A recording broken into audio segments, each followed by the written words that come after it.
21 майда Тышкы иштер министри Жээнбек Кулубаев Түрк мамлекеттери уюмунун Тышкы иштер министрлер кеңешинин бейформал жыйынына катышты. Жыйын анын төрагалыгы астында өттү жана ага Азербайжандын, Казакстандын, Түркиянын, Өзбекстандын тышкы саясий ведомстволорунун жетекчилери, Түрк мамлекеттери уюмунун башкы катчысы, ошондой эле байкоочу мамлекет катары Мажарстандын тышкы саясий ведомствосунун жетекчиси катышты.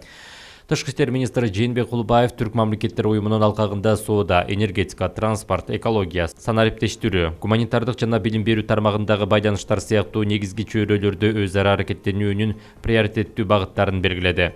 Министр мүчө мамлекеттерди ушул жылы Кыргызстанда өтө турган Түрк мамлекеттери уюмунун иш-чараларына активдүү катышууга чакырды.